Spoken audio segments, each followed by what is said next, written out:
Hello. Today we're going to be looking at the Ford and Carter presidencies. Our learning objectives are to explain the domestic issues facing both Ford and Carter. So first of all, we deal with Ford becoming presidency. As we saw in the previous lesson, Nixon was forced to resign due to the Watergate scandal. Yes, he could have not resigned, but he would have likely been impeached and most likely convicted and removed from office. So Nixon went ahead and resigned due to the Watergate scandal, and this brings Gerald Ford into the White House. And keep in mind that Ford originally was not even the vice president because Spiro Agnew, Nixon's original vice president, had to resign due to his own scandals. So Ford quite literally comes to the White House having not even been on a ticket as either a vice presidential nominee or a presidential nominee. So on August 9th, 1974, Gerald Ford was sworn in as the 38th President of the United States. On September 8th, he granted Richard Nixon a full pardon. And this becomes very controversial. His approval rating fell from 71% to 50% immediately. So he took a pretty hard hit for pardoning Nixon. Now looking at the impact of the Watergate scandal. The scandal added to a growing distrust of public officials. It led to the Federal Campaigns Act's amendments, which limited campaign contributions and set stricter election laws.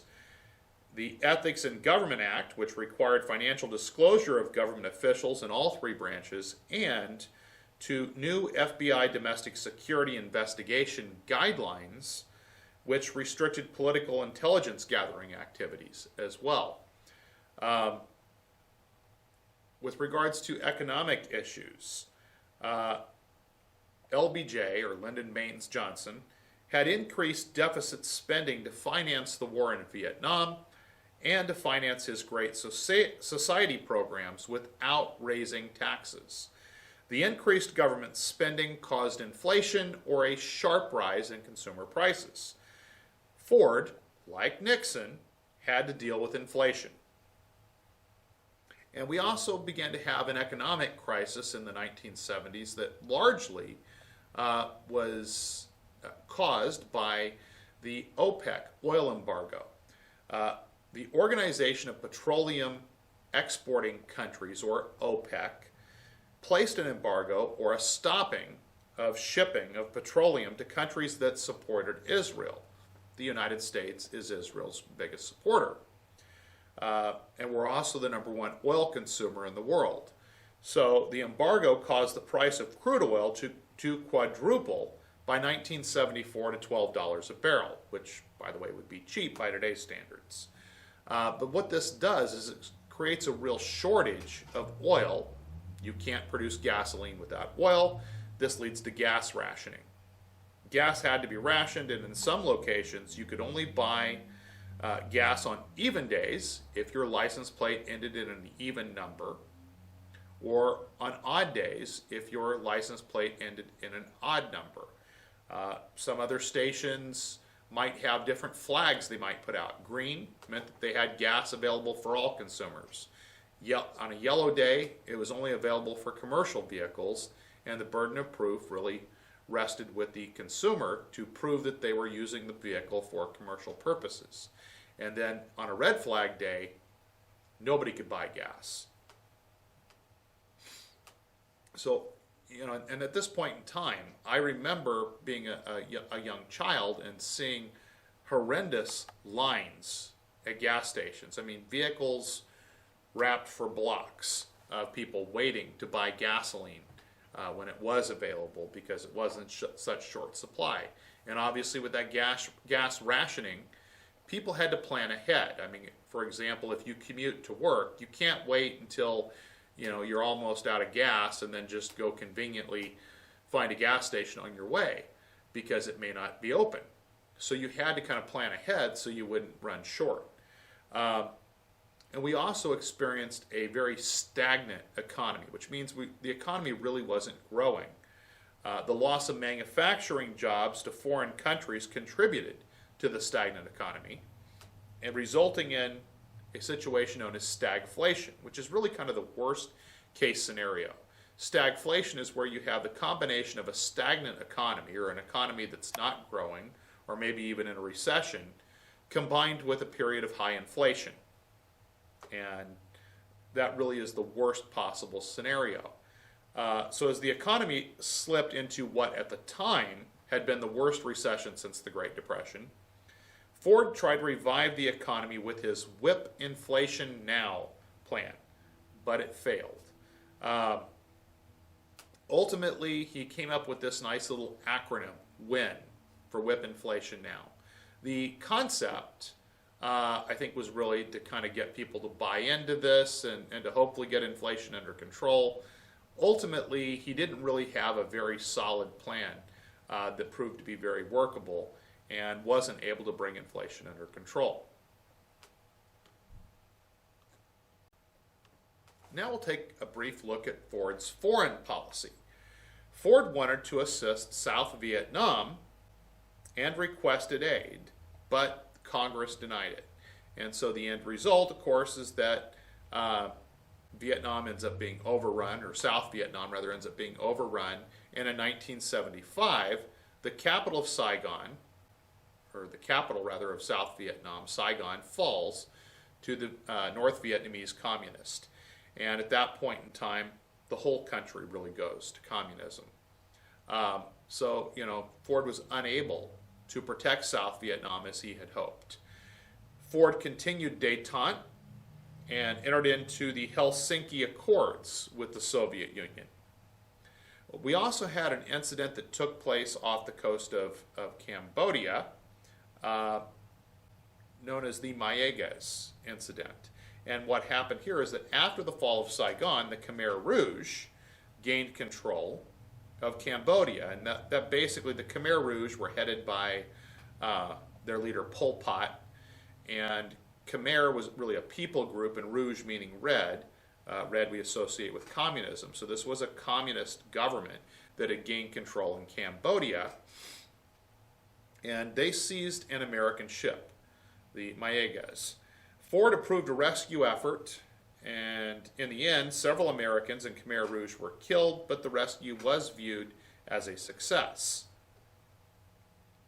Ford also survived a few assassination attempts, particularly two noted assassination attempts pretty close together, both in Northern California. Both of these occurred in September of 1975, the first in Sacramento, when former Manson follower Lynette Squeaky Fromm attempted to shoot at him. And then the second took place in San Francisco just 17 days later, when Sarah Jane Moore fired a pistol at him, but that bullet was deflected. So, ultimately Ford doesn't end up being hit, but here he's had actually two assassination attempts, both being executed by women, both in Northern California, only 17 days apart. Then we head into the 1976 election. And this pitted Gerald Ford as the Republican nominee running against former Georgia Governor Jimmy Carter. Carter defeated Ford, taking 50.1% of the popular vote.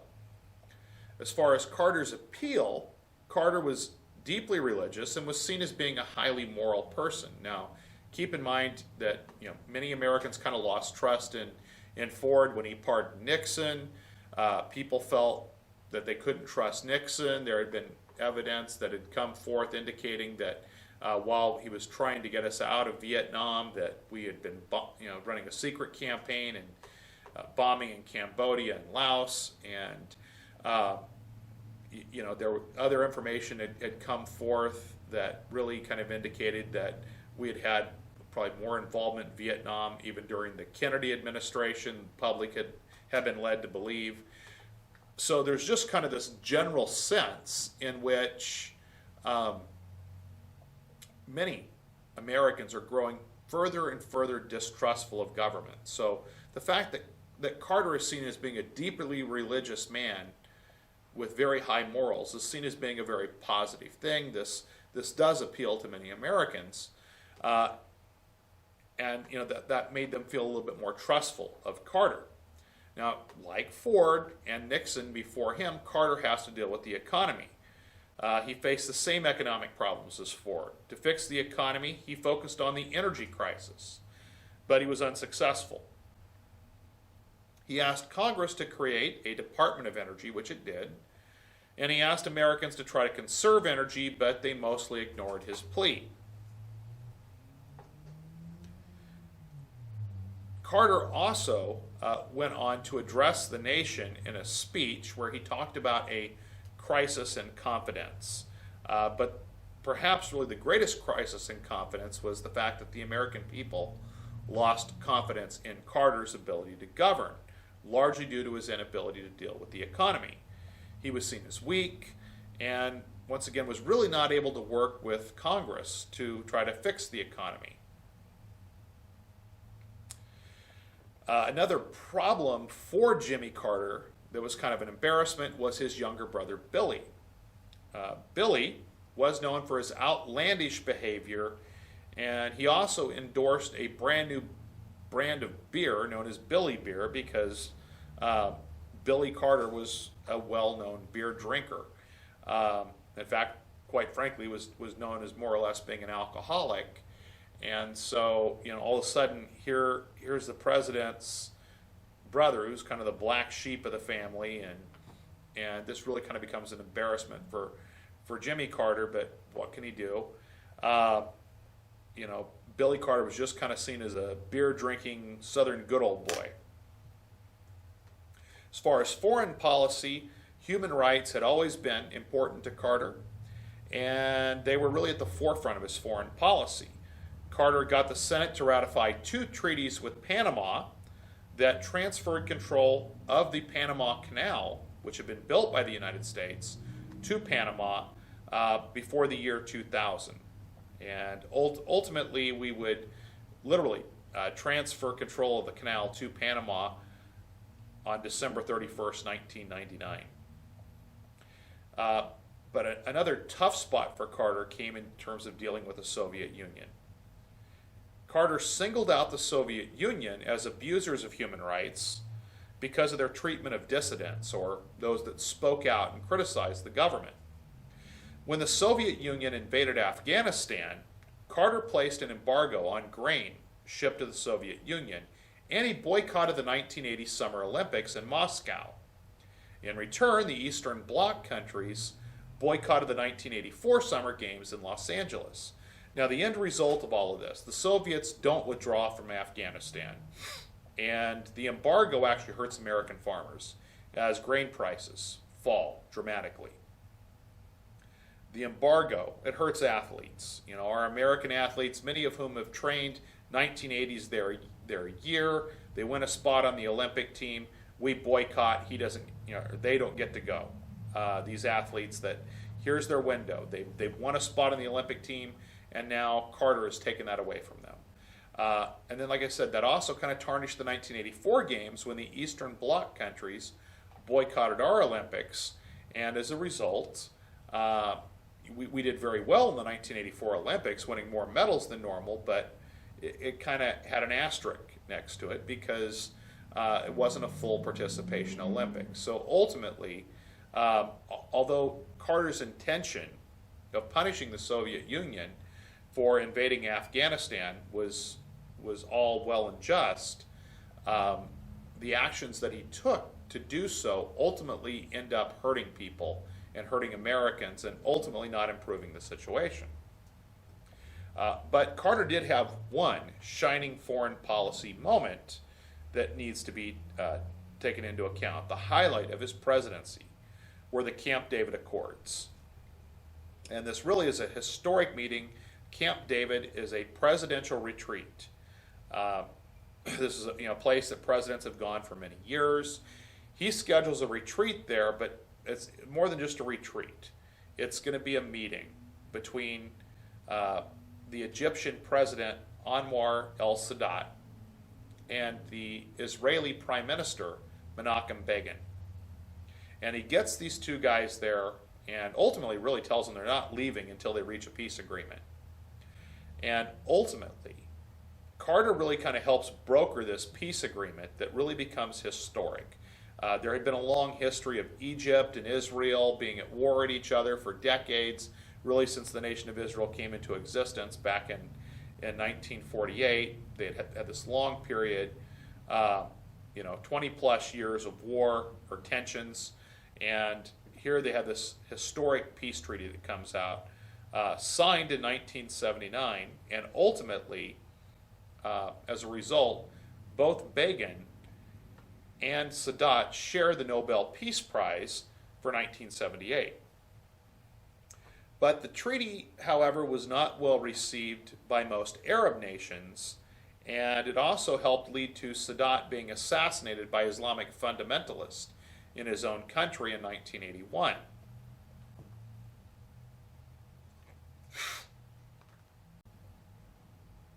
Hello. Today we're going to be looking at how the Iranian hostage crisis affected President Carter's re-election hopes.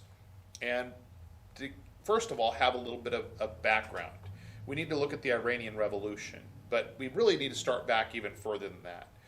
Early on in the Cold War, the United States found itself really in competition with the Soviets for influence in many parts of the world, and Iran was no exception.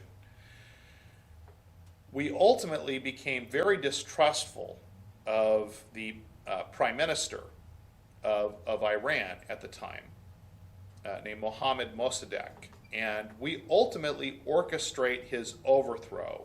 This is really kind of largely, the coup that overthrows him is largely carried out by the CIA, and ultimately we place the Shah, Reza Pahlavi, in power on the throne of Iran.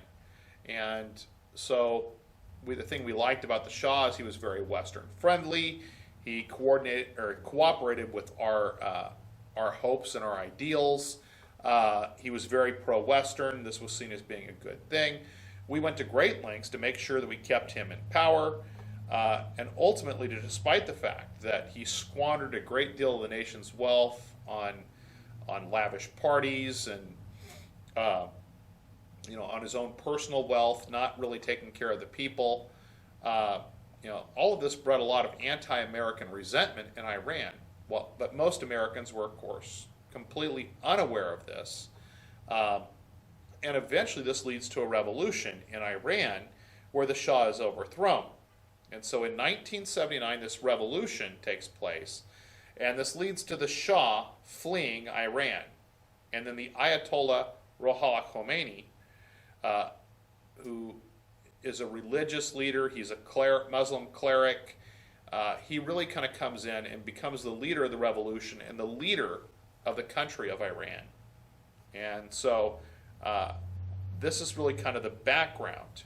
And then as we head later into 1979, this is where the hostage crisis takes place. On November 4th, 1979, exactly 1 year to the date prior to the 1980 presidential election, a group of students seized the American embassy in Tehran, the capital of Iran, and they hold the Americans there as hostages. Now, many of them believed that this initially was going to be a fairly short ordeal. They were making a statement. They didn't see this as dragging on for very long, but ultimately, the Shah, of course, he's fled the country, ends up actually being admitted to the United States to receive cancer treatment. The Ayatollah ends up kind of endorsing what has taken place, and the whole hostage crisis then takes on a whole life of its own. This thing becomes a much longer, drawn-out deal, and ultimately, one of the demands of the hostage takers is that they want the Shah returned to Iran to face charges. They want him extradited. During this time, every night on the nightly news, we would have updates on what day it is. Today is day 63 of the Iranian hostage crisis, and they would talk about efforts to bring this hostage crisis to an end. in the next day, it would be, day 64 of the Iranian hostage crisis. And this thing would just keep going on. And, frequently we would see footage of Iranians protesting and burning American flags in the streets. And so like I said, many people were wondering, well, why do they hate us? What did we do to Iran? Now, of course, most Americans were not aware of U.S. policies that had ultimately supported the coup that toppled Mohammad Mossadegh, their elected prime minister. Most Americans weren't aware of the repression that had taken place under the Shah. We just couldn't understand what we had done to them. Carter continues to try to negotiate the release of the hostages. He's unable to do so. This crisis just keeps going on and on and on. Then finally, he plans a rescue attempt. And ultimately, there are 52 Americans that are being held hostage as we headed into the 1980 election. And so in April of 1980, Carter approved a rescue mission known as Operation Eagle Claw. And this plan, they're going to bring in helicopters during the night. And the plan is actually to, in effect, come in through the roof and evacuate the Americans via helicopter out through the roof of the embassy. And so during the night, there's some miscommunication, things get a little chaotic, and one of the helicopters collides with one of the troop transports, or maybe it wasn't a troop transport, I can't remember, it might have been a refueling jet, but at any rate, there's a collision between one of the helicopters and one of the aircraft. They collide out in the middle of the Iranian desert during the night. And after that, they call off the operation. 8 service members are killed. The whole operation becomes a tremendous embarrassment for the president. And so once again, this just becomes indicative of the feeling that many Americans have. Carter's been unable to deal with the economy. Now, he's been unable to bring this Iranian hostage crisis to a conclusion. All in all, the hostages end up being held for 444 days, more than a year. The 1980 election, of course, comes and goes. So literally, they're at 365 days into this when the 1980 election takes place. Literally 1 year after it started. Carter loses the election, really pretty much in a landslide, to Ronald Reagan. Carter continues to work for their release all the way up until the day of Reagan's inauguration. And he manages to negotiate the release of the hostages, but as kind of a final insult to Carter, the hostages are released about 20 minutes after Reagan is sworn in as president. And Reagan is given word that the Americans have left Iranian airspace, and he's able to make the announcement. So, and of course, this becomes a huge moment for Ronald Reagan as our newly sworn in president to be able to make this announcement that here's Carter, who not only lost his re-election bid because of his inability to bring an earlier solution to this, but has to deal with the final insult that he does, even though he's finally been able to broker this deal to get the hostages released, he doesn't get to make the announcement.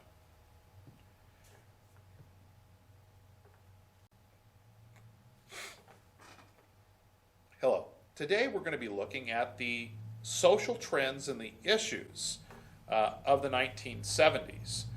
And one of the things that took place in the 1970s is that it was kind of referred to as the me decade. Writer Tom Wolfe labeled the 1970s as the me decade to describe the self-absorbed attitude of the time. Many Americans sought fulfillment through the New Age movement and other secular movements of the time. One thing that was big was Transcendental Meditation, or TM. This was a form of mantra meditation promoted by Maharishi Mahesh Yogi. And the Beatles became followers of Yogi and the TM movement. Maharishi Mahesh Yogi became guru to some of the biggest names on earth. My opinion is that he's the most powerful person that I've ever met.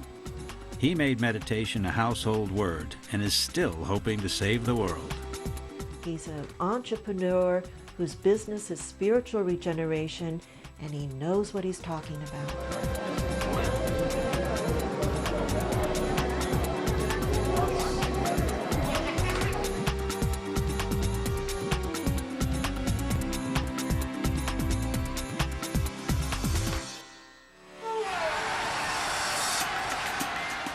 In February 1968, the most famous pop group on earth boarded a plane to India.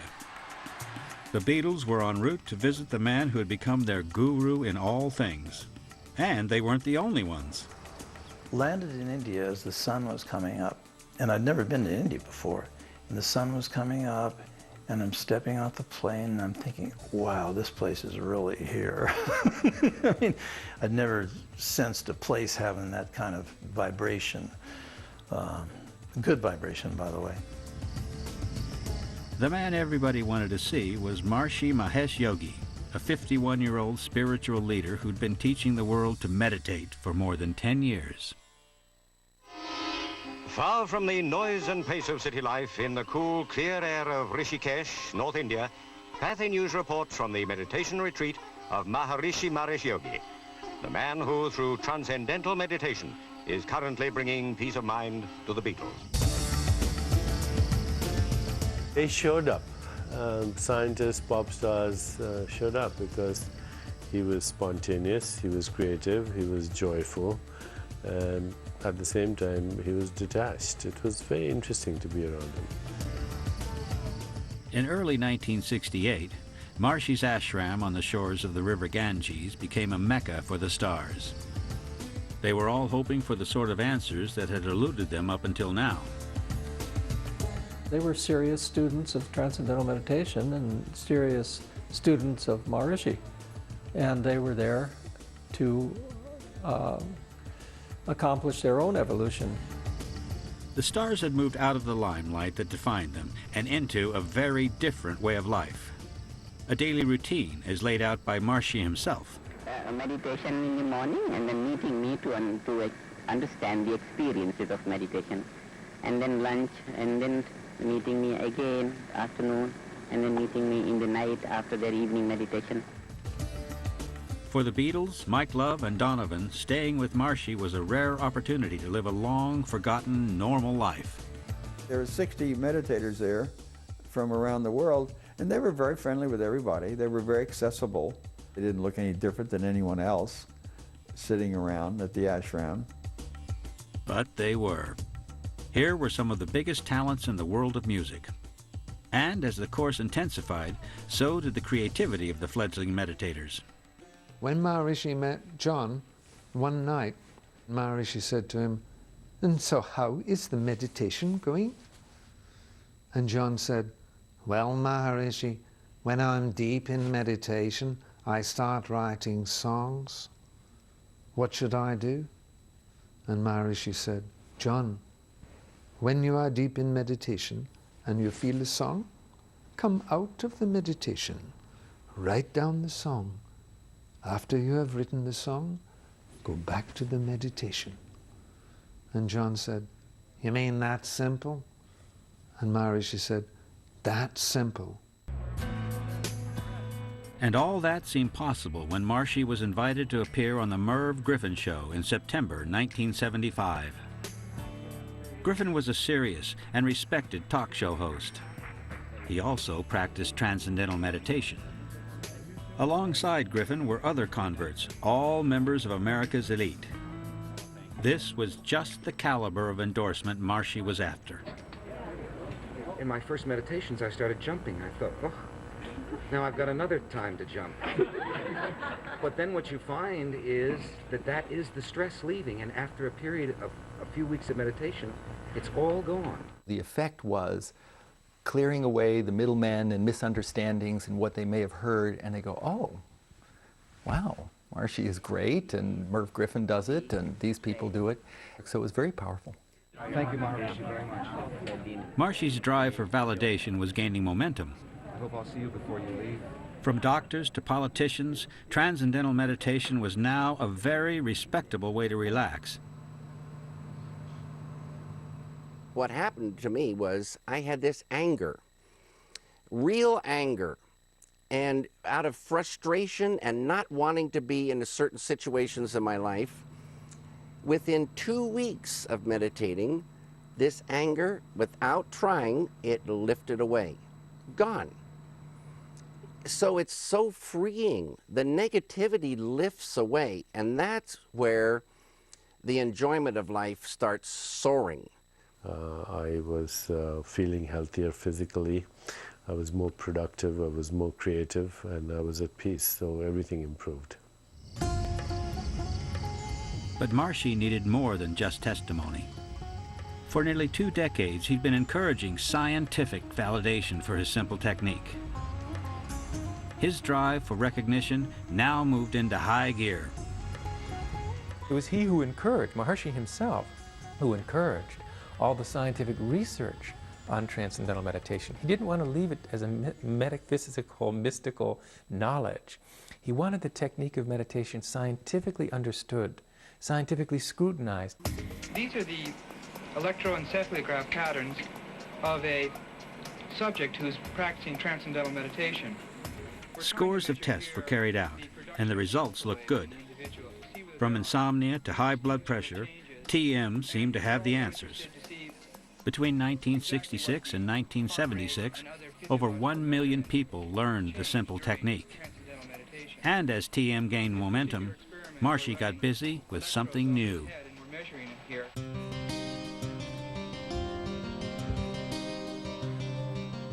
He was developing an advanced form of meditation, another ancient practice that began its life in the West behind closed doors.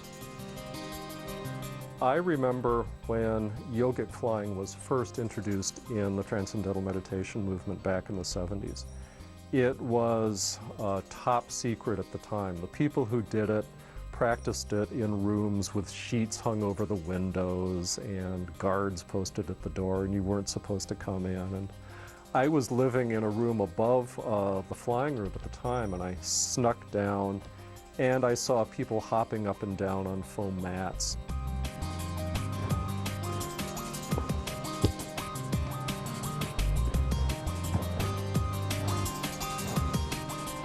It's meditation with activity.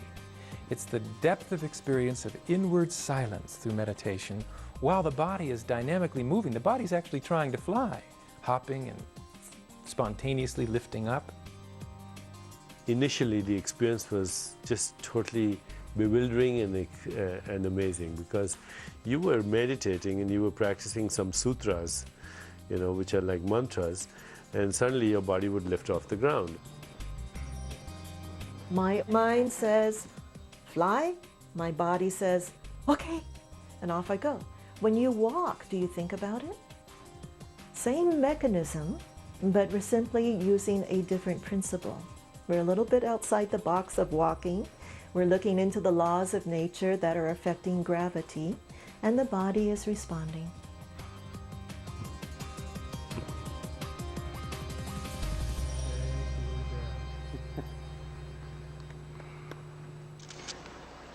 Yogic flying was unveiled to the world in July 1986. But this was far from the aeronautics display the world's press had been promised. It was a characteristic exaggeration by Marshy, and one that detracted from the credibility he'd worked so hard to achieve. We hope to give you a glimpse today. He loved to make outrageous claims, and I think he did it on purpose.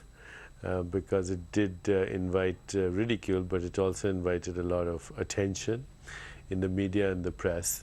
And I once actually asked him, I said, why do you exaggerate so much? And he said, well, if I want somebody to go 10 miles, I tell them to go 100 miles.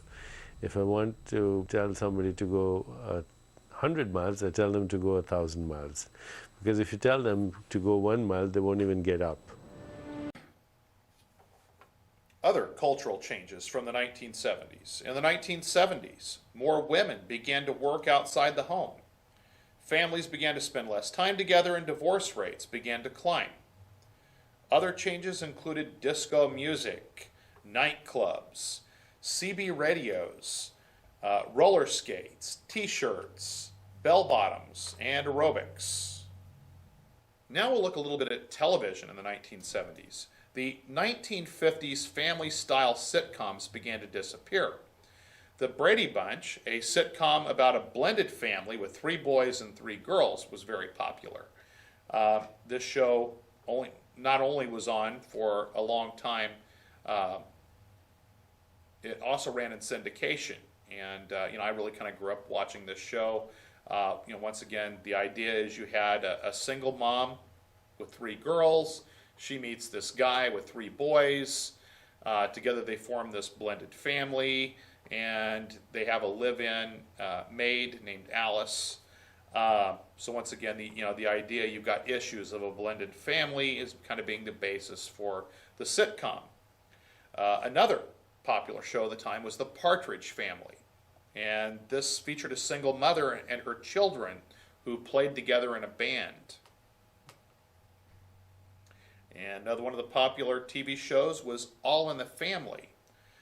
This TV series examined social issues like racism in a comedic format. The main character, Archie Bunker, was very narrow-minded, ultra-conservative, really somewhat bigoted, and his daughter's kind of a hippie, and of course she lives with him along with her husband, who also is kind of a hippie, and Archie doesn't like his son-in-law, refers to him as meathead. There's constant conflict between the two, and that really becomes the basis of a lot of the humor in the show.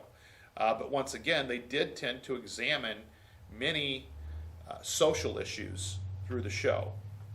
And it also produced several spin-offs, including Maude, The Jeffersons, Archie Bunker's Place, 704 Hauser, Good Times, Gloria, and Checking In. So, all in all in the Family had a pretty long run on TV. Some of its spin-offs had an even longer run. Another popular show from the time period was The Mary Tyler Moore Show, which was a show about an unmarried woman with a meaningful career. Another popular show was Sanford and Son, which was a sitcom about an African-American father and son who run a junk business in the Watts neighborhood of Los Angeles. And Three's Company. This was a show about a single man living with 2 single women. And the main character had to pretend to be gay so that the landlord would let him live with the 2 women. And so, although openly gay characters were not portrayed on TV in the 1970s, this is, I guess, as close as we had by having a character who had to pretend to be gay. But once again, a lot of humor of the show kind of tied into that whole deal that the landlord thought he was gay, and in actuality he was straight. But once again, if you look at the family-style sitcom of the 1950s, this is a big shift away from the type of a family-style sitcom to this concept. Now, of course, by today, these types of shows would not be shocking at all. In fact, they might be seen as being pretty conservative by the standards, but they really pushed the envelope from what was acceptable during the 50s and 60s. Some other big stars from the time period. Farrah Fawcett became a star after her role in the TV series Charlie's Angels. And here you can see a very iconic picture that was a very popular poster from the 1970s of the late Farrah Fawcett.